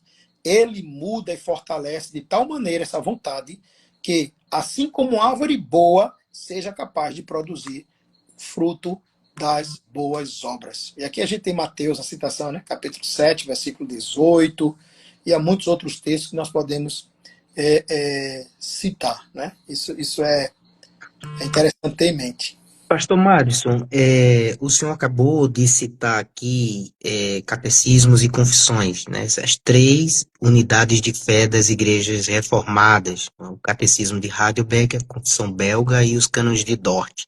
E recentemente, este último, os cânones de Dort, tem sido atacado Sim, sim. por aqueles que se dizem reformados ou pseudos calvinistas. Como é que pode atacar um documento tão fidedigno, amparado nas Escrituras, que combateu uma heresia que quase destruiu a igreja no século XVII? Como é que a gente pode reagir a isso? As pessoas estão no espectro dos históricos recusando a autoridade desses documentos. É claro que essa autoridade é derivada das Escrituras. Das Escrituras é superior. Estão abaixo, E né? exatamente, como é que a gente responde a essas pessoas que estão rasgando os cânones de Dort? Depois do senhor citá-lo e ler e provar biblicamente que eles estão bem referenciados, como é que a gente responde a essas pessoas que estão negando a isso? Eu diria assim que a pós-modernidade ela vem propor relativismo, né? Não é só de agora não, isso é antigo, né? O relativismo, a questão das mídias sociais, as pessoas querendo like, querendo aceitação, a nossa cultura cada vez mais querendo proibir opiniões que digam diretamente, objetivamente a verdade do Evangelho. Isso é ofensivo. O pecador não quer ouvir a verdade. Ele quer que se use outras palavras, eufemismo, ou até mude o que foi no passado, né? Então, esse revisionismo, vamos assim dizer, né, da história, do passado, as pessoas estão assim jogando fora, muitas vezes, buscando de Dort, um grande sínodo, 1616, 1618, né, durou esse período, de grandes teólogos, várias comitivas vindo de diversos países. Foi um documento que respondeu, né, todas as doutrinas dos remonstrantes, né, os arminianos daquela época. Hoje temos outros tipos de arminiano, temos arminiano na linha de Wesley e outros mais moderninhos. Mas esse documento, irmãos, já faz muitos anos, né, mais de 500 anos, que está firme aí, porque não é o nosso Papa de papel. Ele não é a nossa autoridade última. A autoridade são as escrituras sagradas, né? Eu digo sempre que os símbolos de fé, não é? Seja confissões, seja um catecismo, seja o próprio Cânon de Dort, eles servem como cerca sendo colocada ao redor do povo de Deus para que o lobo mau não venha, né? Só que o lobo, ao se aproximar dessa cerca, digamos que ela seja eletrificada, né? E aí ele vai levar um choque e vai gritar. E alguém vai dizer: oh, essa cerca machuca, essa cerca está machucando o pobrezinho do lobo. Ninguém diria isso, né? Se tivesse ovelhas ou galinhas criando, vai dizer: que bom que o lobo recebeu um choque e não devorou as galinhas do galinheiro, né? Ou as ovelhinhas. Não fez isso porque é uma cerca que está proibindo o que é ruim entrar e o que é de bom permanecer naquela comunhão, naquele redil, naquele aprisco, vamos assim dizer. E elas não são as escrituras, elas não são inerrantes, elas são documentos, né, que ecoam as escrituras sagradas. Os reformados tiveram preocupação de, em cada proposição, em cada afirmação, colocar um número exponencial em um versículo bíblico embaixo, né? Para que possamos ver e comparar com a palavra de Deus, né? As confissões, ela até colocam definições usando até próprios textos bíblicos diretamente no corpo dela, né? Não só os index, né, os textos abaixo, né, na nota de rodapé, mas tem afirmações nas confissões que está lá. Você pegar, por exemplo, a confissão belga, artigo 2, o que nós conversamos aqui sobre revelação natural, né, sobre a natureza, mostrando, está lá o texto de Romanos escrito na confissão belga. Então, se queremos fazer com que a maioria, né, hoje, digamos assim, dos arminianos não fique tristinho, não fique chateados conosco, o que é que devemos fazer? Arrancar essa cerca e chamar o lobo de irmão, o lobo, venha para cá ficar no nosso meio. Isso está acontecendo não só no âmbito da religião, isso está acontecendo só no sentido da igreja, está acontecendo em todas as áreas. Hoje em dia você vai até, eu diria assim, assistir futebol, né? Você vê coisas horríveis, ridículas acontecendo por causa da agenda woke, da agenda LGBT e muitas coisas mais ainda, né? Da agenda 2030, né? Sendo colocada. E as pessoas querem o quê? Derrubar as confissões. Derrubou as confissões, não sendo confessional, tudo vale, tudo pode, né? Mas quando nós temos confissões e credos que nós confessamos, nós perseveramos na doutrina do apóstolo. As pessoas querem comunhão. Veja que Atos 2:42 diz que perseveravam primeiro na doutrina dos apóstolos e na comunhão. Não tem comunhão se primeiro não houver perseverança, definição e comunhão com a doutrina apostólica, né? Então esses documentos são documentos reformados. A história da igreja sempre usou eles como referência, né? Como documentos de fé. E a maioria dos reformados devem ser julgados, eu digo, devem ser julgados ou analisados. Não muito o que ele diz na internet, nem muito o que ele diz nas lives, né? Vamos dizer assim, mas nos próprios documentos de fé. Quer me julgar? Veja os documentos que eu subscrevi. As 3 formas de unidade. Confissão belga, Catecismo Heidelberg e Cânones de Dort, né? E todo ministro da palavra das igrejas reformadas do Brasil, ele subscreve, né, toda integralmente, né, a confissão de fé aqui no Brasil, né, com os textos, né, que estão sendo colocados, com os versículos bíblicos, tudo direitinho, mas entendem que eles estão sempre abaixo da palavra de Deus, né? Ele é o eco, a Bíblia é a voz. Citando aqui Sim, Spurgeon, claro. é a voz e as confissões são o eco da palavra de Deus. Então, assim, essa Sim, luta, claro. estamos com a verdade e precisamos permanecer firmes, né? Eu também, Mesmo que o mundo... eu também afirmo e subscrevo as 3 unidades de fé das igrejas reformadas, o Catecismo de Heidelberg, Confissão Belga e os Cânones de Dort. Eles estão inferior à Escritura é superior, a autoridade desses documentos é derivada das Escrituras, e nós precisamos preservá-los. Inclusive, esses documentos foram elaborados, bem escritos, bem fundamentados e referenciados, e são documentos que protegem a igreja do Senhor de ser invadida por lobos vorazes querendo disseminar heresias, não é? Porque é o papel dos falsos mestres, perverter a verdade e perturbar a igreja. E nós precisamos, como homens de Deus, fiéis no ministério, lutar contra isso e renegar esse espírito mundano que está na cultura, querendo empurrar o relativismo, o secularismo, o mundanismo na igreja. Nós precisamos manter a igreja pura É, na doutrina e na vida. Isso é muito importante. É um isso daí tema que nós precisamos é estar aqui e acolá abordando.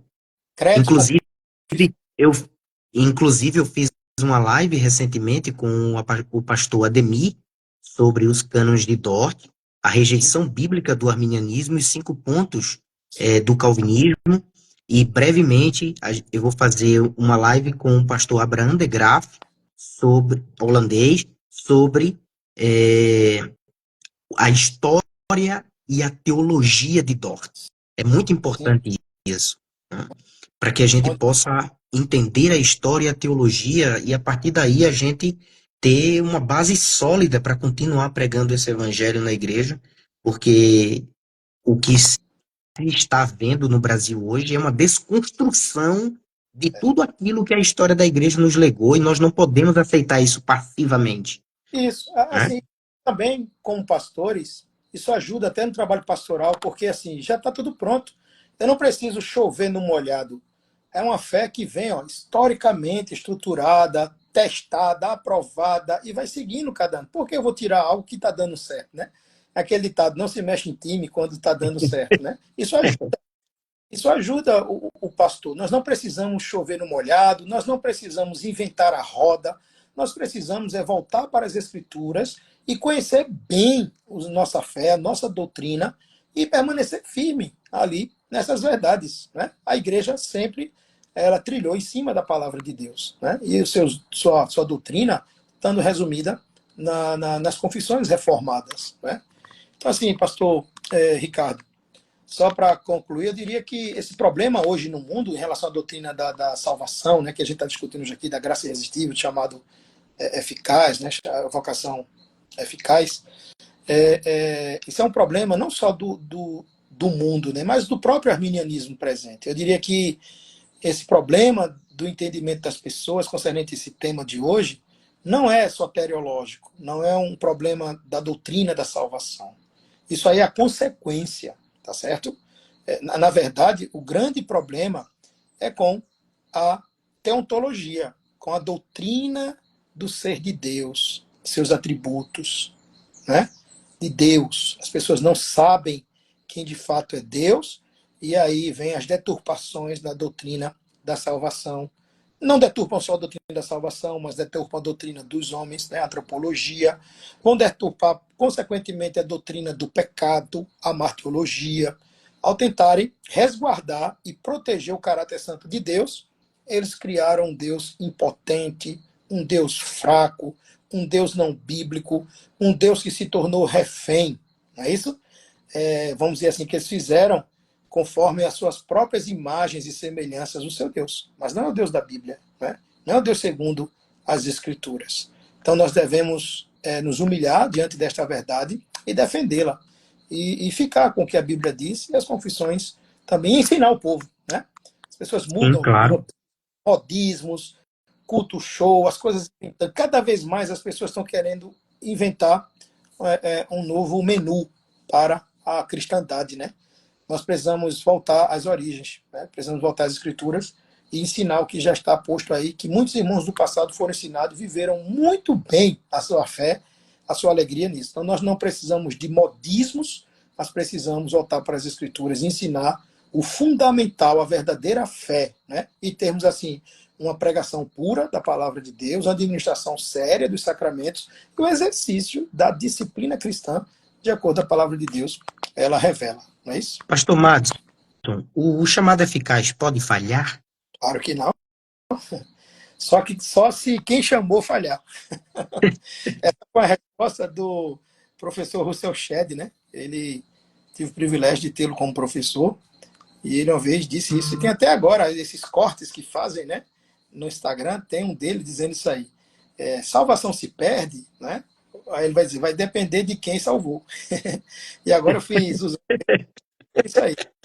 Pode ficar é feito pelo Senhor, jamais ele poderá falhar. O chamado Torna em Romanos, eficaz é infalível, pois infalível, é infalível. Ao que está chamou, fundamentado na glorificou. eleição eterna e é operado pelo Espírito Santo. É.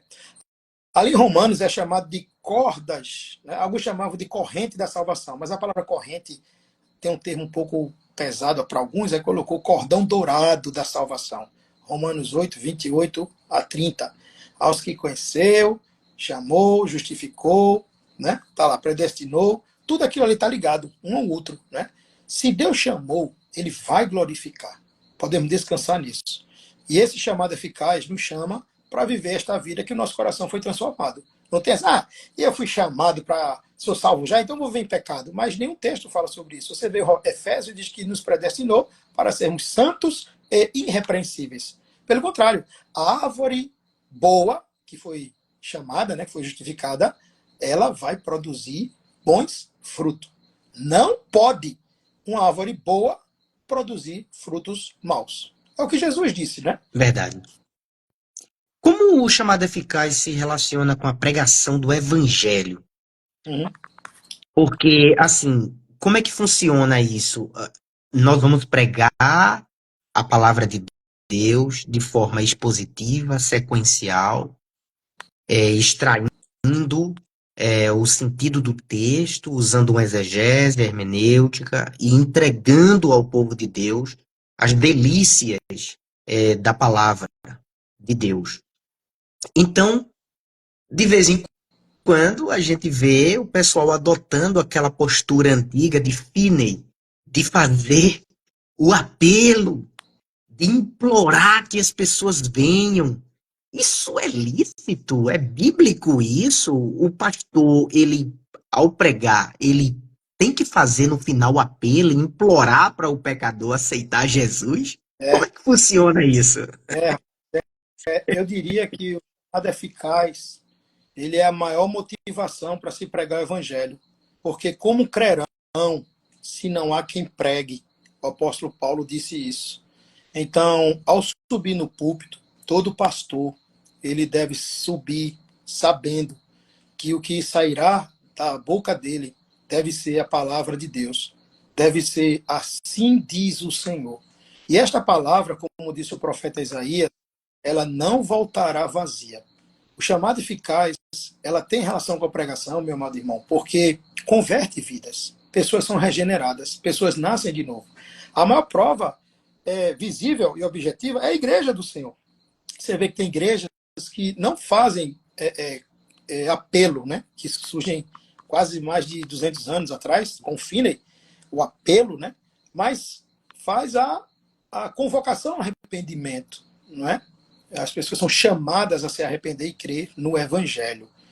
Então, por exemplo, na Igreja Reformada, nós não pregamos, no final fizemos assim: quem aqui quer aceitar Jesus Cristo, levante a sua mão e venha à frente. Não fazemos isso, porque nós acreditamos que a palavra de Deus ela é como uma flecha, né? Pedro, quando pregou o seu sermão em Pentecoste, o coração deles foram fisgados como que um anzol, compungiram-se o coração daquelas pessoas e disseram: o que faremos para ser salvo, né? O que devemos fazer? Então a pregação faz isso. O Espírito Santo pega a pregação como arqueiro, né? E faz com que o coração do homem seja fisgado pela flecha do Evangelho. Então, se todo pastor tiver em mente que a palavra de Deus chama eficazmente os seus, que vai converter aqueles que não são convertidos, que pertencem ao Senhor, ele vai estar sempre pregando, né? Uma vez disseram Charles Spurgeon: se já tem todo mundo salvo, então para que pregar o Evangelho? Né? E Charles Spurgeon, no seu escritório, pegou o tinteiro, né? E deu a pessoa, diz: vamos sair na rua e você vai marcar um X na testa de quem são os eleitos, só os eleitos. Eu vou pregar só para eles.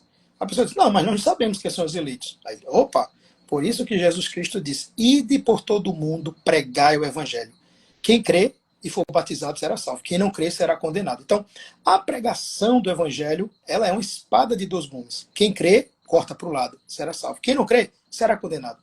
Então, o pastor, quando sobe para pregar, ele deve ter essas duas perspectivas. Pessoas serão salvas. As pessoas negarão esta verdade.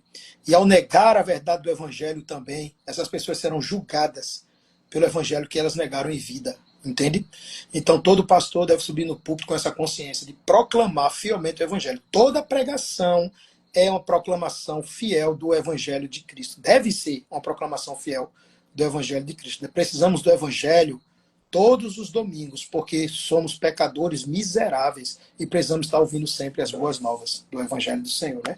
Então, a vocação eficaz tem essa questão: ter cuidado com técnicas humanas, com estratégias humanas, com louvozões, com mantras, com repetições de palavras, tentar mover o psicológico, o emocional, né? Que eu diria que a gente está vendo essa era da psicologia das coisas, né? O púlpito sendo psicologizado. tem que ter muito cuidado com isso. A palavra de Deus é suficiente. É ler, explicar e aplicar a palavra do Senhor às ovelhas de Cristo. Amém. E é possível saber se alguém foi eficazmente chamado no momento da pregação ou durante a continuidade do que foi chamado? É por no sentido de demonstrar frutos, né? Porque assim, como é que funciona isso? Como é que a gente tem a prova visível de que alguém foi chamado de forma eficaz? É no momento que ele ouve a mensagem e se converte, ou de forma contínua e demonstrando frutos dignos de arrependimento? É instantâneo ou progressivo? Nós, nós não sabemos o momento que opera a conversão no coração de um homem. Nós não sabemos. Há alguns que podemos dizer, né? E há outros que até escrevem biografias dizendo: neste dia Deus trovejou com seu raio em meu coração e mudou minha vida, né? A história de Lutero, por exemplo, né? Naquela tempestade, ali a gente pode dizer, poxa, dá para ver que houve uma mudança, né? Na vida de Lutero, uma conversão nesse sentido. Mas outras pessoas que nasceram na igreja e vão crescendo, crescendo, crescendo e professam a sua fé em Cristo e vão vivendo, vivendo, e etc.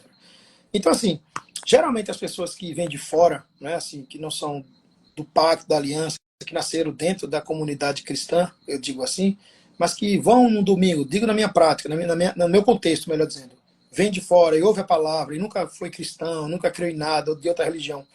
E aquela pessoa ouviu uma pregação, e geralmente é bom receber bem as pessoas, né, com educação, bem-vindo, quem é você, de onde você veio, etc.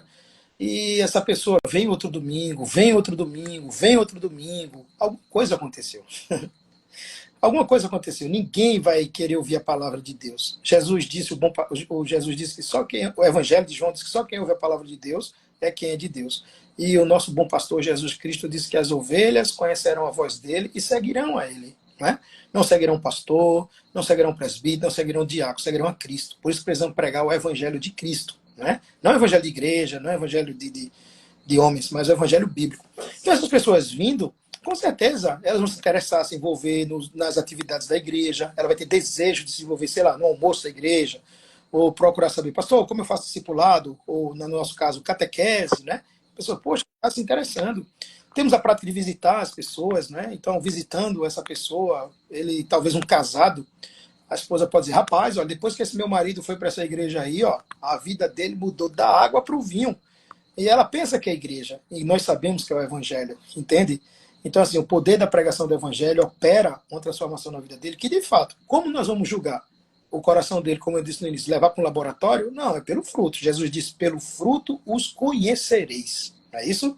Então, ao observar a mudança de vida testificada pela sua esposa, pelos seus filhos, os amigos do trabalho, a própria vida dele, né? Ele se sentindo pecador. Geralmente os novos convertidos se sentem pecadores demais, né? Nesse sentido assim, porque está recém-nascido, diz, rapaz, eu não mereço, eu queria ter conhecido Cristo há muito tempo, eu sou pecador, eu não sou digno. Tem alguns deles assim, eu nem acredito que eu sou salvo, é muito difícil, eu fiz muita coisa errada, e choram, e se lamentam, né? Porque sentem aquele peso bem recente do pecado, né? Isso é muito bom, diferente daqueles que é, às vezes, bem casca grossa, né? Eu tenho 30 anos de evangélico, mas não sente o peso do pecado, do arrependimento, e que o evangelho o salvou do inferno, né? Mas esses, assim, observando a vida deles, pelo fruto que você citou, eu diria que é um bom caminho para tentar identificar, não é, se houve regeneração, se houve salvação ou não. Porque na nossa igreja, por exemplo, nós não temos a prática de levante a mão para aceitar Cristo. E a igreja tem pessoas, está lotada de pessoas. E nós não ficamos assim, venha para a nossa igreja, venha para cá. Não. Só pregar a palavra de Deus fielmente. Como disse Spurgeon, a palavra de Deus é como um leão, abra só a jaula e ela vai despedaçar tudo. E qual a implicação prática dessa doutrina, o chamado eficaz, para a igreja e para os crentes em geral? Na sua igreja, como que o senhor tem notado que as pessoas realmente elas foram chamadas eficazmente, assim? Como é que um pastor ou um crente pode dizer, realmente, fulano foi chamado eficazmente, ou um crente pode se dizer, Deus me chamou eficazmente, realmente, Eu vejo essa mudança na minha vida, essa transformação. Esses que estão nos acompanhando agora ou que vão nos acompanhar depois, como saber biblicamente que você realmente é chamado, você foi, você, o chamado geral aos ouvidos e chamado específico ao coração, realmente. É, é algo subjetivo, mas também objetivo, né?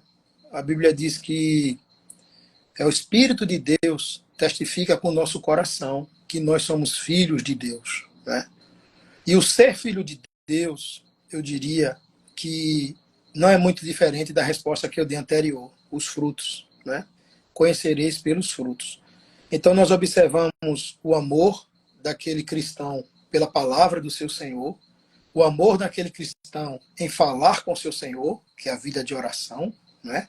O amor daquele cristão em obedecer ao seu Senhor, os mandamentos, né? Nós temos lá, por exemplo, a lei moral do Senhor, né? Os 10 mandamentos: não furtarás, não dirás falso testemunho, honra teu pai e tua mãe, lembra-te do dia do Senhor para o santificar, né? Para adoração, não ter outros deuses além de si, né? Além do Senhor, melhor dizendo, que muitos fazem deuses para si. Então, os 10 mandamentos, eu diria que seria uma régua boa de você ver como o seu coração está relacionado à vontade de Deus, com gratidão, não como peso, a lei do peso, mas a lei de Deus como gratidão, né? A vida de oração como gratidão ao Senhor. A oração é uma parte importante, né, da nossa gratidão a Deus. Então, o relacionamento dele na comunidade, com a esposa, com os filhos, a participação dele na Igreja de Cristo como membro vivo. A gente pode ter casos de pessoas que dizem que querem seguir a Cristo, mas é como se fosse um zumbi na igreja, não é? É como se fosse um morto-vivo na igreja. Tem nome no hall de membros, mas não participa de nada da igreja. É como se fosse um supersticioso ou uma beata, né? Uma pessoa que só vai porque nasceu naquela igreja e tem que ir mesmo, né? Minha fé é essa, eu vou ficar aqui indo, mas eu não participo de nada, eu não sou generoso nas ofertas com nada, eu não participo dos estudos, dos eventos da igreja, eu não sou um bom marido em casa, eu não sou um bom pai, eu não me relaciono bem com meus filhos, eu não sou um bom filho. Então tem coisas que é importante observar essa transformação que houve no coração, entendeu? O novo nascimento.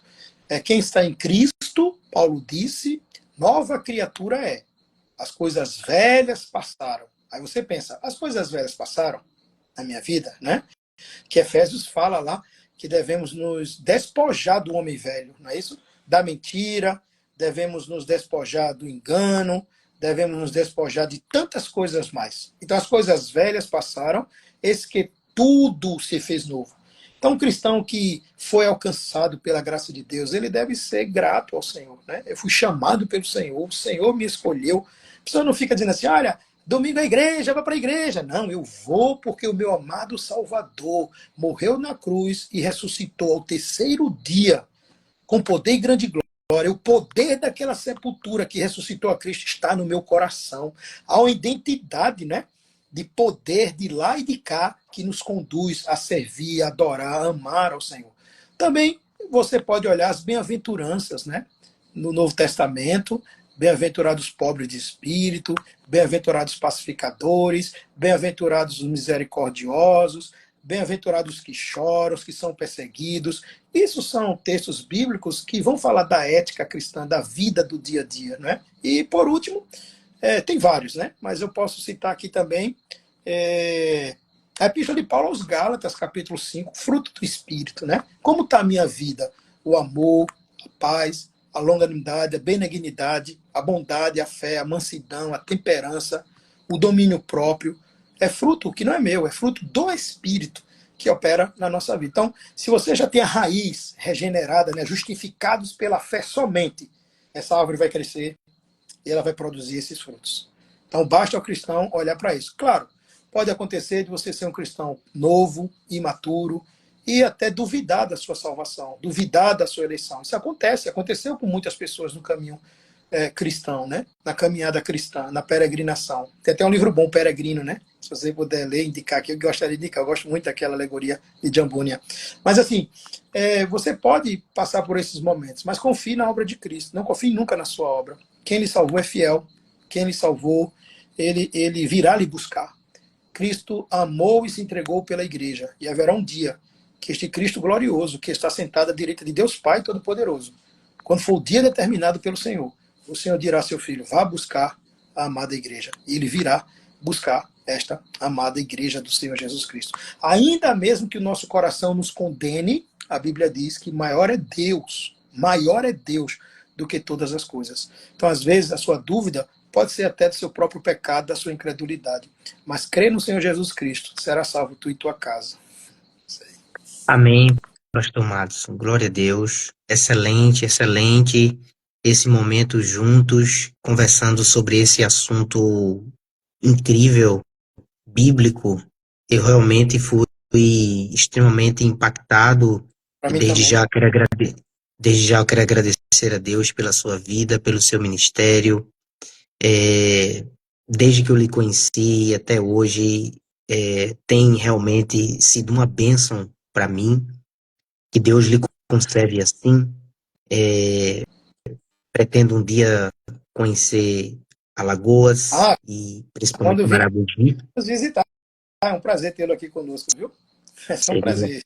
com certeza, com certeza. Irei, e estaremos juntos no domingo, dia do Senhor, cultuando. Será muito bom, muito gratificante. Vamos para as considerações finais, né? Hum. Aquelas pessoas que nos acompanharam até aqui, aqueles que já saíram e que vão assistir depois, é, dê as suas considerações finais Não, sobre tudo o que dizer, falamos aqui. eu diria, como eu comecei, né? As considerações iniciais seriam o que eu falei no início, a questão de você ter cuidado quando tratar desse assunto, né? E não levar esse assunto como se fosse uma guerra, mas levar com amor, entendendo que tudo isso devemos lidar com santo temor e reverência diante de Deus.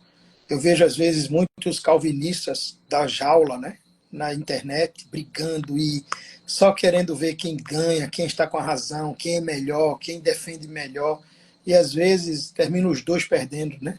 Não é isso? Então, mas quando você conduz esses assuntos, principalmente este assunto que nós tivemos hoje nessa live, com santo temor, reverência diante de Deus, isso é importante, né? Tanto o que você for falar, o que você for escrever, no caso, digitar, né? Você deve sempre procurar não a glória do seu nome, não o seu nome ser conhecido, não o seu nome ser o grande debatedor, mas glória ao nome de Deus. Salmo 115 diz: não a nós, Senhor, não a nós, mas ao teu nome, glória. Né? E esta doutrina deve ser vivida também. Não precisa ficar no aspecto só teorético, cognitivo, mas descer para o coração e se transformar em ações. O que nós discutimos hoje precisa ser visto não só na minha boca, mas nos meus pés, nas minhas mãos. Precisam caminhar comigo, estar comigo, né? A santidade de vida. Isso é algo maravilhoso, né? Que traz consolação para nossas vidas, né? Então são essas as minhas considerações, que você creia nesta doutrina que é bíblica e saiba lidar com ela de forma piedosa e de forma cristã para a glória de Deus. Muitas vezes as pessoas serão ganhas pelo evangelho, pelo modo de viver do testemunho cristão, muito mais às vezes do que as próprias palavras. Amém. Eu agradeço por ter aceitado o convite, por estarmos conversando sobre um tema tão maravilhoso. Está aí, tratamos de todos os assuntos que pertinem a esse tema de forma é, reverente, com temor do Senhor. E eu espero que as pessoas que chegarem a esse conteúdo, elas aceitem também com temor e tremor, porque tratamos de um assunto maravilhoso, evangélico, bíblico, que foi esquecido e nós temos a incumbência de relembrar. Obrigado, Pastor Madison. Obrigado para você, um abraço a você, sua esposa e família aí. Deus abençoe seu ministério aí na Alemanha. E quando, se Deus der a oportunidade de nos vermos aqui, ainda, né, no Brasil, se você um dia vier, será um prazer recebê-lo aqui e caminharmos junto aqui na orla, batermos um bom papo e estarmos juntos com o Senhor, tá? É um prazer. Amém. Se tudo der certo, estamos planejando ir próximo ano, e então eu lhe aviso para a gente combinar os detalhes. Ótimo. E vamos finalizar orando, né? Eu vou pedir que o Senhor ore por nós, agradecendo por esse momento que o Senhor proporcionou. Oremos. Amado Pai Celestial, obrigado, Senhor, porque podemos conversar acerca de um assunto tão importante, relacionado à tua onipotência, relacionado ao teu querer, ao teu plano eterno de salvar pecadores miseráveis, os quais não conseguimos, Senhor Deus, resistir, porque o teu poder subjugou a nossa vontade terrível, o teu poder subjugou o nosso coração enganoso, o teu poder transformou o nosso coração de pedra em carne, nos dando, ó Deus, uma nova vontade para buscar ao Senhor, buscar as coisas que são do alto, onde Cristo está sentado. Obrigado também por este momento onde pude rever o amado pastor Ricardo e ver a tua bênção na vida dele, orando por ele, pelo projeto que ele tem de abrir uma igreja fiel e pregar cada vez mais, né, no projeto missionário aí na Alemanha. Que o Senhor esteja ajudando ele, sua esposa, e fazendo com que ele fique firme na pregação deste evangelho, Senhor Deus. Pedimos a tua bênção sobre esses que ouviram hoje e que ouvirão esse conteúdo, para que de alguma forma, Senhor Deus, em tudo o teu nome seja glorificado. Continua abençoando o teu povo, fazendo teu reino crescer, em nome de Cristo. Amém. Amém. Que Deus nos ajude. Vamos em frente. Um abraço, pastor. Um abraço, meu irmão. Fique na Tchau. paz. Paz.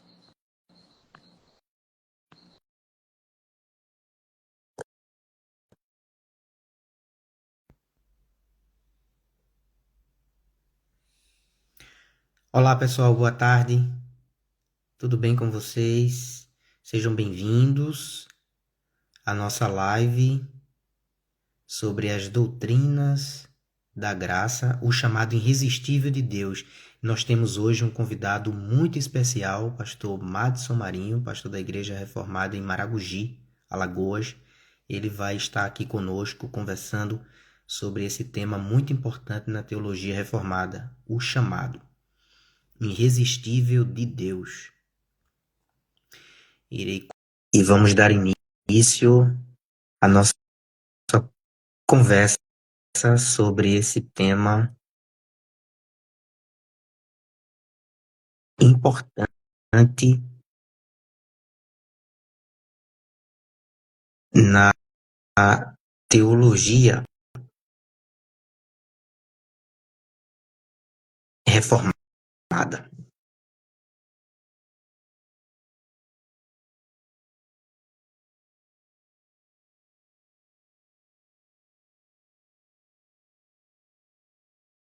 Pastor Madson Marinho é altamente competente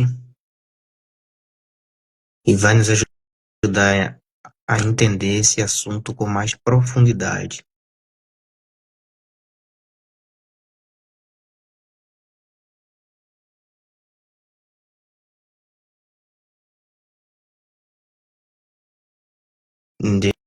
Deixe então aqui convidá-lo.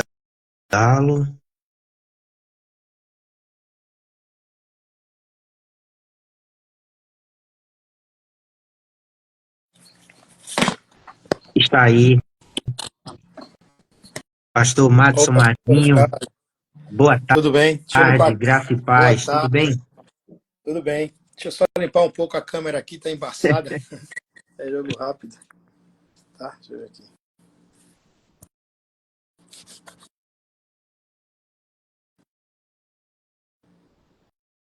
Pastor Madson Então, tá Marinho, bem? da Igreja Reformada de Maragogi, Alagoas. Eu conheci Isso. em Recife na época no CETEBAN-PE, Hum, quando eu estudava graduação em teologia, e o pastor Madson é uma bênção, e ele vai nos ajudar a entender melhor, com mais profundidade, esse texto clássico da teologia reformada, podemos dizer assim. É um texto, porque o chamado é algo realmente profundo e gostaríamos então, depois das boas-vindas, pedir para o pastor Madison se apresentar, falar um pouco de si Isso. e do seu trabalho, e depois nós vamos então dar início a uma série de perguntas